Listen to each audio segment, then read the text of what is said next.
नमस्कार, बहुत स्वागत है आपका। इंडिया वॉइस देख रहे हैं आप और मैं हूं आपके साथ शिवम सोनी। लोकतंत्र में चुनाव जीत और हार की तराजू पर तौले जाते हैं, तो राजनेताओं की लोकप्रियता की नापतोल भी इन्हीं चुनावों में होती है। हर पार्टी अपने स्टार प्रचारकों के जरिए भीड़ और वोट जुटाने की जुगत लगाती है और ऐसे में राष्ट्रीय स्तर के नेताओं की डिमांड तो बढ़ती ही है। स्टार प्रचारकों में दूसरे प्रदेशों के बड़े नेताओं की जनसभाओं के जरिए खास वोट बैंक को साधने की कोशिश भी खूब की जाती है। बीजेपी के लिए यूपी के मुख्यमंत्री योगी आदित्यनाथ उसी फेहरिस्त की सबसे अहम कड़ी बन चुके हैं। मौजूदा हिमाचल प्रदेश की विधानसभा चुनाव में बतौर स्टार प्रचारक योगी आदित्यनाथ की अब तक 12 रैलियां लग चुकी हैं।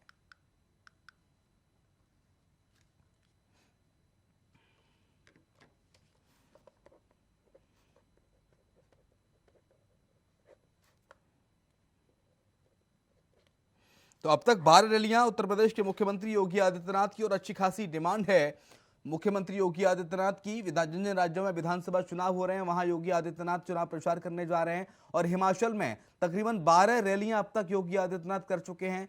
3 बार का दौरा योगी आदित्यनाथ का हो चुका है और इसको लेकर प्रत्याशी खासा ये डिमांड करते हैं कि मुख्यमंत्री योगी आदित्यनाथ को हिमाचल में बुलाया जाए।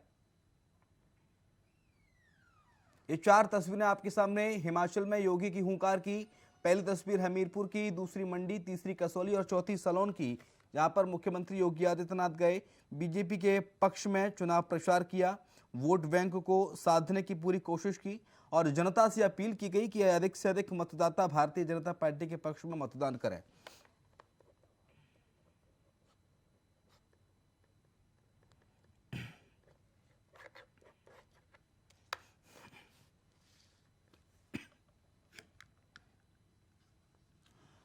तो 4 तस्वीर आपके सामने। योगी आदित्यनाथ की डिमांड बढ़ना कोई ऐसे ही संभव नहीं हुआ, बल्कि उनके पिछले चुनावी दौरे और रैलियों के बाद चुनावी नतीजों ने उनकी अहमियत में इजाफा किया है। वो कैसे, वो भी हम आपको बताएंगे। दरअसल जहां जहां योगी आदित्यनाथ जाते हैं, जिन जिन सीटों पर चुनाव प्रचार करते हैं, उन सीटों पर चुनाव जीतना लगभग तय हो जाता है और यही एक वजह है कि भारतीय जनता पार्टी के स्टार प्रचारकों की लिस्ट में सबसे शुमार हैं, सबसे आगे हैं मुख्यमंत्री योगी आदित्यनाथ और लगातार उन्हें वहां पर भेजा जा रहा है। मुख्यमंत्री जहां जहां चुनाव प्रचार करते हैं, योगी आदित्यनाथ जहां जहां चुनाव प्रचार करते हैं, योगी आदित्यनाथ जिस जिस सीट पर जाते हैं वहां बीजेपी की जीत सुनिश्चित होती है।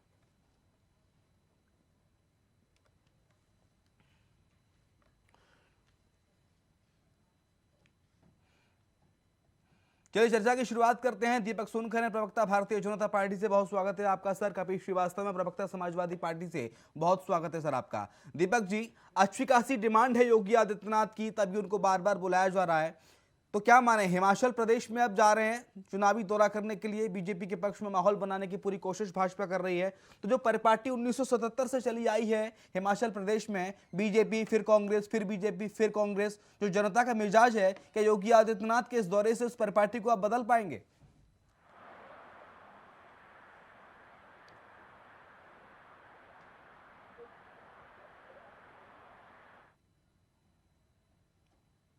दीपक जी, आपको मेरी आवाज मिल रही है? हाँ शिवम जी, आपकी आवाज मुझे मिल रही है, मुझे बहुत स्लो मिल रही है, मुझे ठीक से समझ में नहीं आ रहा। अभी मेरी आवाज ठीक है दीपक जी? बहुत शिवम जी आ रही है, बहुत स्लो है। चलिए इस खामी को दूर करते हैं। कपिल श्रीवास्तव जुड़े हुए हैं हमारे साथ, प्रवक्ता समाजवादी पार्टी के। कपिल जी, आपको मेरी आवाज मिल रही है? जी जी बताएं। योगी आदित्यनाथ सर लगातार चुनावी सभाएं कर रहे हैं, चुनावी दौरे कर रहे हैं हिमाचल में, स्टार प्रचारक उनको बनाया गया है, उस पर आपकी पहली प्रतिक्रिया सर?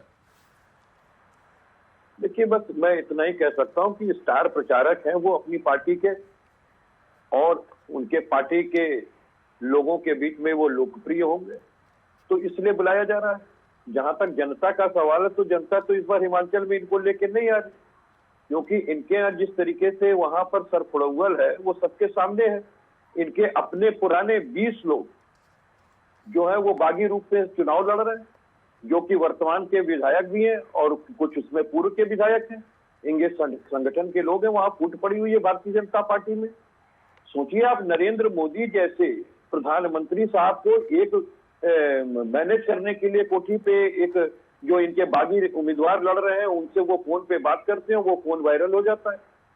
तो ये सारी चीजें हैं कि वो मैनेज कर रहे हैं। वो बता रहे हैं कि नड्डा साहब ने उन्हें बड़ा नंगा कर दिया और उनके साथ ऐसा किया, वैसा व्यवहार किया। तो वो सारी चीजें सामने आ रही हैं। तो भारतीय जनता पार्टी इस समय स्वयं हिमाचल के अंदर अपने लोगों से ही चुनाव में लड़ रही है। और बाकी जहां तक रह गया प्रश्न विपक्ष का, तो वहां पे कांग्रेस बहुत मजबूती से लड़ रही है, वहां पर आम आदमी पार्टी लड़ रही है। लेकिन भारतीय जनता पार्टी का इस बार वहां बोरिया बिस्तरा गोल है, चाहे वहां पर आदित्यनाथ जी चले जाएं। आदित्यनाथ जी का तो रिकॉर्ड है। नहीं सर, आप विपक्ष के मध्य नेता प्रदेश हैं, आप बताइए ना, बार बार योगी आदित्यनाथ को ही क्यों बुलाया जाता है? मैं तो कह रहा हूं कि आदित्यनाथ जी ने चाहे पश्चिम बंगाल में जहां पर प्रचार किया हो, मध्य प्रदेश पश्चिम में बंगाल में प्रचार मुख्य किया, विपक्ष की भूमिका निभा रही है झारखंड में बीजेपी। छत्तीसगढ़ में जहां प्रचार किया, आप उठा करके देख लें, 10 में से 8 सीट ये हार गए, 10 में से 8 सीट हार गए। तो योगी आदित्यनाथ जी के लिए अच्छा तो है कि योगी आदित्यनाथ जी को बुलाया। ये भारतीय जनता पार्टी के लिए से ज्यादा जो है विपक्ष के लिए अच्छा है। ठीक है, अखंड प्रताप हमारे सहयोगी हमारे साथ लाइव जुड़ गए हैं। अखंड, लगातार भारतीय जनता पार्टी के मुख्य प्रवक्ता के तौर पर, स्टार प्रचारक के रूप पर मुख्यमंत्री योगी आदित्यनाथ जा रहे हैं चुनावी राज्यों में। फिलहाल हिमाचल में 12 तारीख को वोट डाले जाएंगे और ऐसे में अब तक तकरीबन 12 रैलियां हो चुकी हैं योगी आदित्यनाथ की। और आगे कौन कौन सी रैलियां और दौरे प्रस्तावित हैं? 2 नवंबर, 4 नवंबर, 7 नवंबर और आज 8 नवंबर, ये 3-3 रैलियां हर दिन हुई हैं मुख्यमंत्री योगी आदित्यनाथ की हिमाचल प्रदेश में। ये अब तक का जो उनका आंकड़ा है 12 रैलियों का। इन सारी 12 रैलियों के अलावा भी उम्मीद की जा रही है, क्योंकि अभी 2 दिन बाकी है चुनाव प्रचार के, तो मुमकिन है कि एक दिन का उनका हिमाचल प्रदेश दौरा और बढ़ाया जा सकता है।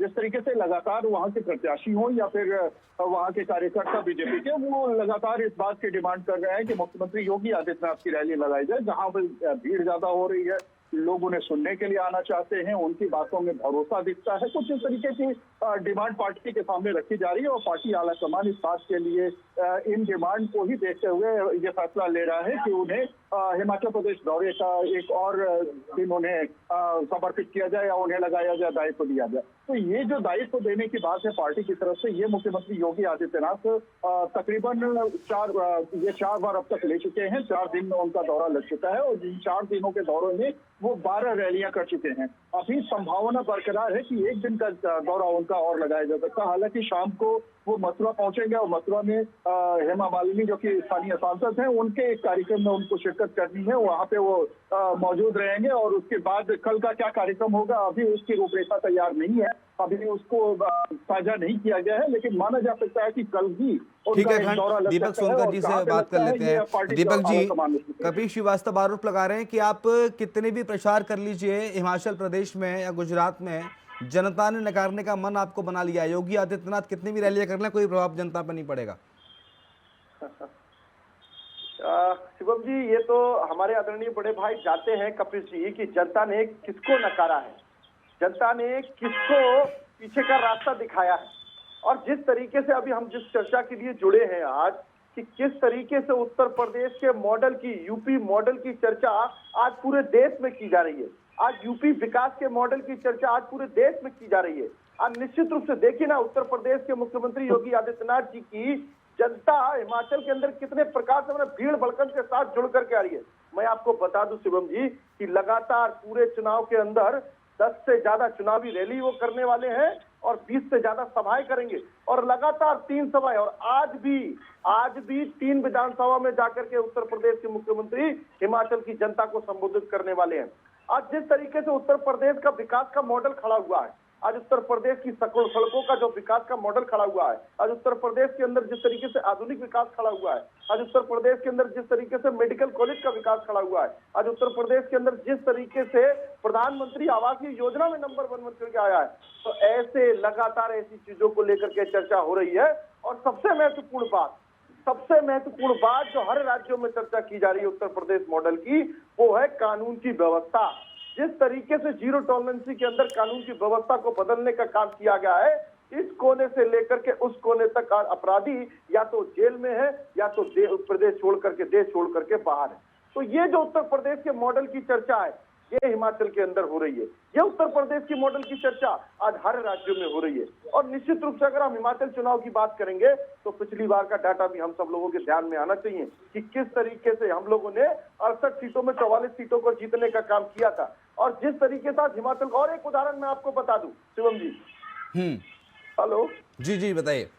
हाँ, एक विषय बहुत महत्वपूर्ण है। जिस तरीके से 2002 के अंदर अटल टनल का उद्घाटन किया गया था और उसे 2004 के बाद उसको बंद कर दिया। 2004 में ही बीजेपी की सरकार वहां से चली गई और 2014 के बाद जब उसकी सरकार आई है तो 2016 माने 2 साल के अंदर उसको पूरा करके चालू करने का काम किया। तो ये बदलाव भी वहां दिख रहा है। वो जनता उस चीज को समझ रही है। जब बदलते भाव को, बदलते दृश्य को, बदलते दृश्य को देख करके जो जनता तय करती है वही आ रही है। और नकारा, अभी कपिल भाई साहब हमारे कह रहे थे, नकारा तो जनता ने किसको उत्तर प्रदेश में सामने आ रहा है कि किस तरीके से जनता ने उत्तर प्रदेश के अंदर नकारा है। ऐसे हर राज्यों में जो नकारने की चीजें सामने आ रही है वो हम सबके सामने है शिवम जी। ठीक है कपिल श्रीवास्तव, आपके राष्ट्रीय अध्यक्ष तो प्रचार करने कहीं जा नहीं रहे हैं, तो फिर योगी आदित्यनाथ जा रहे हैं तो आपको तकलीफ क्यों हो रही है? गोला पे तो अगले शायद हम नहीं गए थे, योगी आदित्यनाथ को चले जाने हमें दीजिए। कोई तकलीफ नहीं, हमें क्या तकलीफ है? और जन देखिए, इनके यहाँ होता है कि जब यूपी में चुनाव होता है तो गुजरात मॉडल दिखाते हैं और हिमाचल में चुनाव होता है तो यूपी मॉडल दिखाने देते हैं। और हकीकत यह है कि गुजरात मॉडल में आज भी एक भी जो है वो क्या कहते हैं उसे, मेट्रो ट्रेन तक नहीं। जिस मॉडल को दिखाया जाता वहां पे शिक्षकों का परमानेंट नौकरी नहीं। तो जो ठेकेदारी प्रथा है वो इन्हीं से आई हुई है। सबका इन्होंने पुराना पेंशन खत्म कर दिया। अब पुरानी पेंशन को लेकर के हिमाचल ने मन बना लिया है बदलने का। और हकीकत क्या है, वहां 5 साल के बाद ट्रेंड है कि वो सरकार बदल जाती है। इस बार तो एंटी इनकम्बेंसी इनके खिलाफ है। भ्रष्टाचार में समाई हुई थी इससे पूर्व की सरकार, इसीलिए इन्होंने 50% सिटिंग विधायकों के टिकट काटे हैं। पूछिए क्यों काटे? अगर उनके परफॉर्मेंस अच्छे थे तो 50 सिटिंग विधायक का इन्होंने टिकट क्यों काटा? 20 क्यों इनके खिलाफ लड़ रहे हैं, जिनको प्रधानमंत्री जी फोन कर करके और मनाने की कोशिश कर रहे हैं और उनको बता रहे हैं कि ठीक है नड्डा को छोड़ो, तुमको हम भी तो कह रहे हैं, हम भी तो तुम्हें कह रहे हैं, तुमको हमने बहुत किया है। तो ये सारी चीजें क्यों लोकतंत्र के अंदर कहनी पड़ रही है? तो ये सर फुटबॉल है भारतीय जनता पार्टी के अंदर इस समय हिमाचल प्रदेश के अंदर। और जहां तक योगी आदित्यनाथ जी के का सवाल रहा, उत्तर प्रदेश में बेरोजगारी और महंगाई जिस कदर बढ़ी हुई है वो आपके सामने। 0% टॉलरेंस की नीति की बात करते हैं, पीडब्ल्यूडी से लेकर के और स्वास्थ्य मंत्रालय के अंदर इनका कितनी व्यवस्था है। मुर्दे की पोस्टिंग हो रही है, मुर्दे का प्रमोशन हो रहा है और उसमें हायर कमेटी की जो जांच बैठ रही है वो पहले ही 1 हफ्ता पहले रिटायर्ड आदमी पे चार्जशीट लेकर आती है। इससे बड़ा भ्रष्टाचार कहाँ होगा? जहाँ पीपीई किट घोटाला हुआ, जहाँ थर्मामीटर घोटाला हुआ हो, स्मार्ट मीटर घोटाला हुआ हो, पीएफ घोटाला हुआ हो, 2 मंत्री के पीए जो है वो रंगे हाथ घूस लेते पकड़े गए, उन पर कोई कार्रवाई नहीं हुई है। आपके सामने है उद्यान घोटाला, आपके सामने है आज तक। तो जितने घोटाले भाजपा पार्टी में हुए हैं ये तो खुद ही थानेदार बने बैठे हैं, तो कौन FIR दर्ज करे? लेकिन ये घोटाले से क्या अपना पिंड छोड़ा लेंगे? ये कह देंगे कि इन्हीं के 2 मंत्रियों ने इनको आरोपित किया है कि नहीं किया है। वो कहते हैं हमारे घर कैसे ट्रांसफर पोस्टिंग हो गई हमें नहीं मालूम। जो इनके पीडब्ल्यूडी के मंत्री है, स्वास्थ्य मंत्री है, उन्होंने पिछले 5 साल का एकदम आरोप लगाया, उस पर भ्रष्टाचार पे कोई जांच नहीं बैठी और जिस तरीके से अद्वितीय रूप से ट्रांसफर पोस्टिंग हुआ है वो आपके सामने है। तो ये सारी चीजें कहाँ चली जाएंगी? ये ऐसे ही है, ये भारतीय जनता पार्टी है, दिखावे की है। और हकीकत यही है कि जवाब लेता हूं दीपक जी से, जवाब लेता हूं दीपक जी कपिल जी ने अभी जो आरोप थोड़ी देर पहले लगाया था कि आप विकास नहीं कर पाते, आपने हिमाचल प्रदेश में ऐसा कौन सा विकास किया जिससे आपको जनता चुने? इसलिए 1977 से इस तरह की परिपाटी चली आ रही है कि पहले बीजेपी आती है, फिर कांग्रेस आ जाती है, फिर बीजेपी, फिर कांग्रेस। तो आपको क्या लग रहा है, क्या योगी आदित्यनाथ के दखलंदाजी के बाद हिमाचल प्रदेश में जिस रफ्तार के साथ योगी आदित्यनाथ की रैलियां हो रही हैं, क्या इस परिपाटी को बदल पाने में सफल हो पाएंगी? आप वापस बैक टू बैक दोबारा सरकार बना पाएंगे हिमाचल प्रदेश में योगी आदित्यनाथ के इस चुनावी दौरे से? इनसे ये भी पूछिए कि 50% इन्होंने टिकट क्यों बदल दिए सिटिंग विधायक के? ये देखिए शिवम जी, पहली बात तो मैं कपिल जी भाई साहब को बता दूं, ये जो टिकट बदलने का विषय है, ये जिस तरीके से भारतीय जनता पार्टी का अपना अनुशासन है, अपनी कार्य पद्धति है, जिस कार्य पद्धति के अंदर जो भी कार्य पद्धति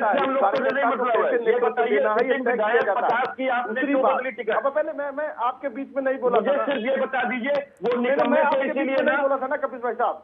उन्होंने काम नहीं किया, नहीं तो कार्य पद्धति क्या है? आप स्पष्ट बताइए, आपने टिकट क्यों बदले? नहीं, मैं सिटिंग विधायकों के टिकट क्यों बोला था काटे? ना। 20 आपके विधायक आपके खिलाफ चुनाव लड़ रहे हैं वहां पर। लगातार आप जब इतिहास बदलने की बात कर रहे हैं तो मैं भी आपको बता दूं कि उत्तर प्रदेश की भी यही चर्चा थी कि उत्तर प्रदेश में भी यहाँ बदलाव नहीं होता है, उत्तर प्रदेश की सरकार भी रिपीट नहीं करती है। आज उत्तर प्रदेश का जिस तरीके का मॉडल था, उस मॉडल से उत्तर प्रदेश में सरकार ने इतिहास बनाया, आज वही इतिहास कहाँ इतिहास है? पहले से आप EFCC के उत्तर प्रदेश में कम कर दिया हम लोगों ने, और उत्तर प्रदेश की डिमांड पहले तो मुख्यमंत्री योगी की डिमांड आज राज्य में है, और वहीं हिमाचल में अरे जो हकीकत है उसको स्वीकार कीजिए। में खड़ा करने का काम किया। आपकी जहाँ इनकम्बेंसी जिस जगह पर होती है वहाँ आप सिटिंग विधायक बदलते हैं, और 5 आपको तो पूरा का पूरा इस्तीफा ले लेना चाहिए। भ्रष्टाचार, और दूसरी बात है वही कपिल जी हमारे भ्रष्टाचार की बात बता रहे थे, मैं भी घोटालों की गिनती है, सूची है बहुत लंबी। कौन सी रिवर्स फ्रंट है जहाँ भर्तियों के नाम पर थैले दिए जाते थे? 6 साल से लेकर आज तक ठीक है, उत्तर प्रदेश की बात नहीं कर रहे दीपक जी, श्रीवास्तव जी, कपिल जी उत्तर प्रदेश को चर्चा में बाद में शामिल कर लेंगे। फिलहाल बात हिमाचल की हो रही है तो हिमाचल तक जाएंगे, क्योंकि उत्तर प्रदेश के मुख्यमंत्री योगी आदित्यनाथ की लगातार ताबड़तोड़ रैलियां वहां पर चल रही है। कपिल जी, किस नेता के ऊपर आपने भ्रष्टाचार का आरोप लगाया है? किसके ऊपर FIR है बताइए मुझे। दीपक जी एक सवाल का जवाब दीजिए। जिन सिटिंग MLAs का आपने टिकट काटा है हिमाचल प्रदेश में, तो कहीं ना कहीं आपको ऐसी आशंका होगी कि ये जीत नहीं पाएंगे या इन्होंने अपने क्षेत्र में विकास कार्य नहीं किया, कोई ना कोई प्रमुख वजह होगी तब इनका टिकट काटना पड़ा। तो बागियों से कितना डर है भाजपा को? क्या बागी खेल बिगाड़ेंगे आपका? डर है बागियों से? देखिए, भारतीय जनता पार्टी का डर किसी से नहीं है। भारतीय जनता पार्टी अपनी योजना, विकास, अपनी कार्य पद्धति, अपनी सिद्धांत के साथ चुनाव में उतरती है, और लगातार जब भी चुनाव होता है लगातार चुनाव के बीच में जनता के बीच में रहती है और जनता की समस्या का समाधान करने का काम करती है। ऐसे चुनावी जुमलों के साथ एक साथ आने का काम नहीं है। दूसरी बात, जहां बात अगर टिकट काटने की आ रही है तो निश्चित रूप से शिवम जी, जिस तरीके से लगातार पार्टी का अपना अनुशासन है, पार्टी की अपनी कार्यकर्ता की पद्धति है, और यहाँ तो जो अध्यक्ष पार्टी है यहाँ का, अरे भाई पद्धतियां समझा तो दीजिए कि क्यों टिकट काटा। जिस तरीके से कोई कारण होगा ना पद्धति में आपके, खाली पद्धति कह देने से काम चल जाएगा। होगा शिवम भाई इनको टोकिए, इनसे कार्य पद्धति पूछिए कि 50% लोगों का टिकट क्यों काटे है, उस बदलाव सिटिंग विधायक का। जनता के समस्याओं ये के कार्य समाधान पद्धति क्या होता है? दीपक भाई ये पद्धति हमको समझा दीजिए, परिभाषित कीजिए पद्धति क्या है। 50% आपने अपने सिटिंग विधायक के टिकट काटे हैं, आप बताइए क्या कार्य पद्धति? वो आपके अनुशासन में नहीं थे, भाजपा के विरुद्ध काम कर रहे थे, विकास के विरुद्ध काम कर रहे थे, भ्रष्टाचार में लिप्त थे। यहाँ तो हर वर्ग को मौका देने का है ना। अरे महाराज ये सब छोड़िए, हमको मौका इनका है। आप 50% वहाँ पर अपने सिटिंग विधायक का टिकट काटे हैं, वो कार्य पद्धति हमको समझाइए। कार्य पद्धति पे अरे तो कपिल जी इतने आक्रामक क्यों हो रहे हैं? समाजवादी पार्टी में भी तो सिटिंग विधायकों के टिकट काटे जाते रहे हैं, कोई पहली बात थोड़ा ना कर रही है। बीजेपी, कांग्रेस भी करती है, समाजवादी पार्टी भी करती है, बसपा भी करती है, हर राजनीतिक दल अपने हिसाब से करता है। मैं तो सीधी बात कह रहा हूँ कि 50% जो इन्होंने टिकट काटे हैं वो भ्रष्टाचार में लिप्त रहे होंगे, उन्होंने विकास का कार्य नहीं किया होगा, वो आपने भी तो कभी आपने भी तो कभी अपने प्रत्याशी के टिकट काटे होंगे, तो वो भी तो कहीं ना कहीं भ्रष्टाचार में लिप्त रहे होंगे, उन्होंने भी तो विकास नहीं किया होगा। भ्रष्टाचार में लिप्त रहते थे वो अपने आपको हाँ कहने में क्यों तकलीफ हो रही है? कहिए ना कि आपकी सरकार भ्रष्टाचारी थी, आपने आधी सरकारी हटा दी भ्रष्टाचार में लिप्त होने की वजह से। बताइए की पद्धति जिसको भी आप बनाते हैं भ्रष्टाचार करने लगता है। उत्तर प्रदेश के अंदर जो है वो सारा भ्रष्टाचार आ रहा, स्मार्ट मीटर घोटाला हुआ, PF फंड घोटाला हुआ, उद्यान घोटाला हुआ, PPE किट घोटाला हुआ, थर्मामीटर घोटाला हुआ।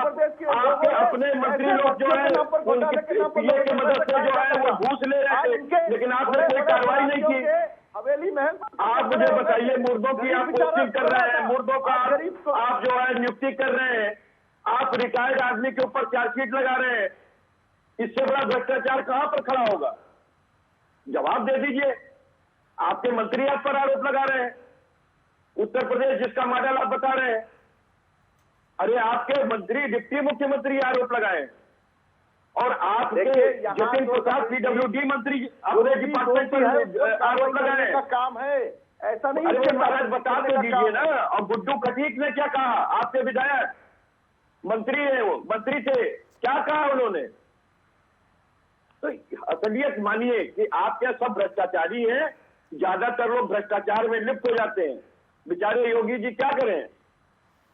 नहीं, ठीक है। दीपक सोनकर जी, ये बता दीजिए, योगी आदित्यनाथ ही चुनाव प्रचार बार बार क्यों कर रहे हैं? पार्टी में और भी बड़े नेता हैं, क्या बीजेपी के पास चेहरों की कमी है? योगी आदित्यनाथ और प्रधानमंत्री मोदी, ये दो ही चेहरे हैं भारतीय जनता पार्टी के पास, इनके अलावा कोई चेहरा नहीं है, इसलिए उनको स्टार प्रचारक बना के नहीं भेजा जा रहा क्यों है? शुभम जी, आदरणीय अमित शाह जी भी जाकर के चुनावी रैलियों में, अभी अमित शाह जी ने हिमाचल प्रदेश में रैली की और 2 नंबर पर को करने वाले हैं।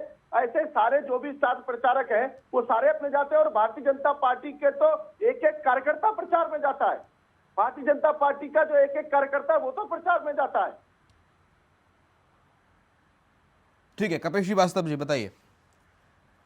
देखिए, हमारे छोटे भाई जो हैं, मैं बार बार इनसे निवेदन कर रहा हूं कि देखिए, भारतीय जनता पार्टी जब चुनाव में जाने लगती है तो भ्रष्टाचार पर जिनका आरोप है, जो जनता के बीच में नहीं जाते हैं, जो जनता के विकास के कार्यों को नहीं किए होते हैं, जनता में एक सहानुभूति पैदा करने के लिए, एंटी इनकम्बेंसी को खत्म करने के लिए वहां पे ये टिकट काट देते हैं। यही इनकी कार्य पद्धति है।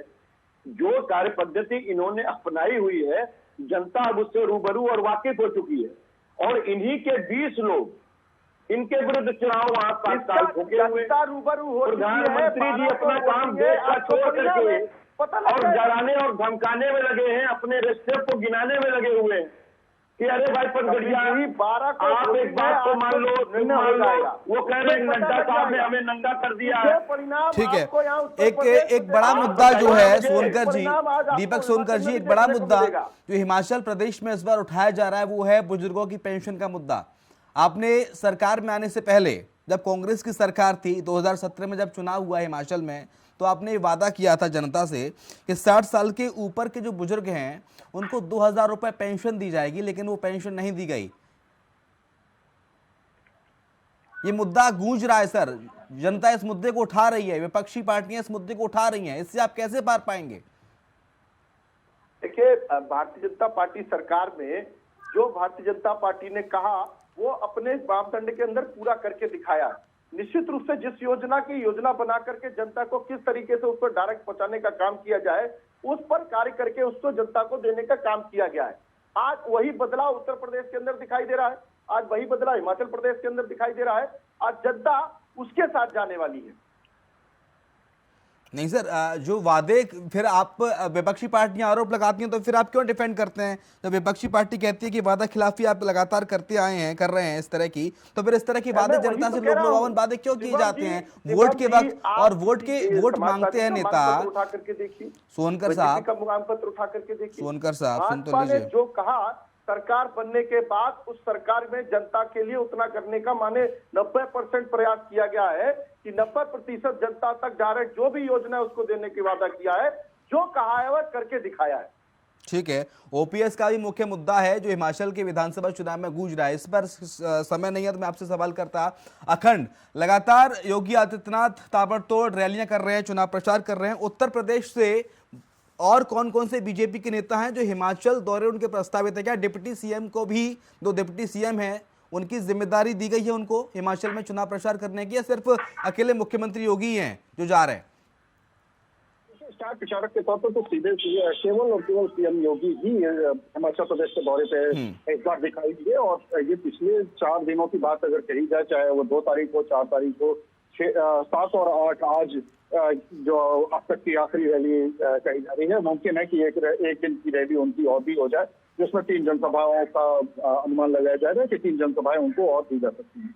तो इस तरीके से अगर वो भी हो जाती हो तो 15 का आंकड़ा हो जाएगा। लेकिन अगर एक बतौर उत्तर प्रदेश के किसी राजनेता के तौर पर, या बड़े चेहरे के तौर पर, या किसी मंत्री या उप मुख्यमंत्री के तौर पर, तो मुख्यमंत्री योगी आदित्यनाथ ही एकमात्र इस पूरी फहरिस्त में ऐसी शख्सियत दिखाई देते हैं जो हिमाचल प्रदेश दौरे पर जिससे भरोसा किया जा रहा है, जिससे डिमांड की जा रही है जिससे ज्यादा जनसभाओं को लगाने की, और इसमें से उन्हें ही रखा गया है। अभी इसके अलावा अगर बात की जाए कि जिस तरीके से उन्होंने रैलियां की हैं, जिस तरीके से उन्होंने उनको सुनने के लिए लोग आ रहे हैं, तो एक कड़ी जो इस पूरे विमर्श के बीच में जो कहीं गायब दिखाई दी, वो बेहद अहम कड़ी है। वो कड़ी है नाथ संप्रदाय का एक बड़ा वर्ग जो वहां पे उनको न सिर्फ उनको सुनने के लिए आता है, बल्कि उनमें आस्था रखता है। वो नाथ संप्रदाय के सबसे बड़े मठ जो गोरखपुर में है, गोरखनाथ मंदिर, उसके प्रतिनिधि हैं, उसके प्रतिनिधि ही नहीं उसके महंत हैं। तो एक बड़े मठाधीश के तौर पर भी जो धार्मिक आस्था का जो उन पर एक भरोसा है, जो धार्मिक आस्था के नाते जो उनके प्रति लोगों को सुनने की जो जिज्ञासा है या समझने की, उनकी बातें सुनने के लिए जो आकर्षण है, वो एक बहुत चलते चलते एक सवाल मेरा दीपक सोनकर जी से। ठीक है दीपक सोनकर जी, चलते चलते एक सवाल, ओपीएस की बहाली का वादा कर दिया है सर कांग्रेस पार्टी ने, सरकार बनती है तो 10 दिन के अंदर ओपीएस बहाली की जाएगी। तकरीबन 3.5 लाख सरकारी कर्मचारी ऐसे हैं जिनकी ओपीएस बहाली होनी है। कितना बड़ा झटका इसे कहेंगे भारतीय जनता पार्टी के लिए? शॉर्ट में जवाब। देखिए, कांग्रेस में तो आपने देखा है कि राजस्थान में क्या कहा था और कितना पूरा करने का काम किया, छत्तीसगढ़ में क्या कहा था, कितना पूरा करने का काम किया। आरोप प्रत्यारोप का दौर जारी है, लेकिन जो सवाल का जवाब मुझे मिलना चाहिए था वो सवाल का जवाब दीपक जी नहीं मिला है। खैर, बहुत शुक्रिया आपका दीपक जी चर्चा में शामिल होने के लिए। कपिश श्रीवास्तव जुड़े थे, कपिश आपका बहुत शुक्रिया। अखंड हमारे संवाददाता लखनऊ जुड़े थे, अखंड आपका ही बहुत शुक्रिया। तो ताबड़तोड़ रैलियां सूबे के मुख्यमंत्री योगी आदित्यनाथ लगातार कर रहे हैं और ये वादा लगातार जनता से किया जा रहा है कि जो जो घोषणा पत्र में वादे किए गए हैं उन तमाम वादों को पूरा किया जाएगा। हालांकि कांग्रेस ने भी कई सारे मुद्दे उठाए हैं और सरकार में वापस आने का दावा ठोका है। इसी के साथ हमारे इस खास पेशकश में खबरें लगातार जारी हैं। आप देखते रहिए इंडिया वॉइस।